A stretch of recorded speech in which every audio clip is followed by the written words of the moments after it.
The moment everybody's been waiting for, the winners of the Batman armor giveaways. So before I get to that, I just want to give a big apology for getting this posted a day late. Unfortunately, I was not feeling very good last night, and I unfortunately didn't get all the tallies in, so I managed to get that done this morning and got the names drawn. So here we go. Up first, that was posted on Facebook, the Aztec 3D Batman chest piece armor. The winner is Jose. I will be reaching out to you, Jose. For the biceps and shoulder pieces that were posted on Facebook, the winner is Nick. Congratulations, I will be reaching out. For the gauntlets that were posted on Instagram, the winner is Batman and Robin of Morgantown. Congratulations.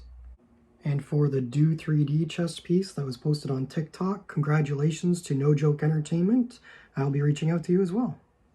And lastly, for those that are wondering about the Ministry of Masks, the Batman cowl, unfortunately we did not even remotely come close to hitting any of the stretch goals, so this puppy will not be given away this go. So I do have it currently posted for sale on Mercari for those that are interested. If it doesn't end up selling by the next time I do a giveaway, then it will be put on the chopping block for the giveaway. So until then, stay tuned for more, and thanks everyone for your support, and congratulations to all the winners.